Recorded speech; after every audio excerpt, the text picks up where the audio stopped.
আপনি যেটা খেয়ে অভ্যস্ত এটা অফার করা উচিত। খানা তো বুঝতেই পারছেন, চাইলেও দিতে পারবো না।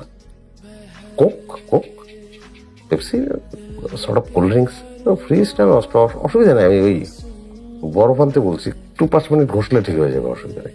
আলমগীর সাহেব কেমন আছেন? বলেন, একদম গোড়া থেকে বলবেন, ডিটেইল।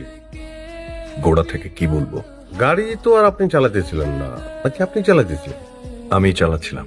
কোথায় গেছিলেন ভাই? ও হ্যাঁ, পার্টি তো পার্টি। কি ওখানে তো খুব ড্রিঙ্কের ব্যবস্থা ছিল, হুইস্কি টুইস্কি। হ্যাঁ, কথা তো বলতে হবে ভাই, এবং সে কথাগুলি সত্যি হইতে হবে। আমি একটা পার্টিতে ছিলাম, বোর্ড হচ্ছিলাম। হ্যালো আফরান। আমার পার্টিতে এসে আমার এই খোঁচাস। আপনার কোথায় যাচ্ছ? বোর্ড হয়ে পরে পার্টি থেকে বের হয়ে যায়।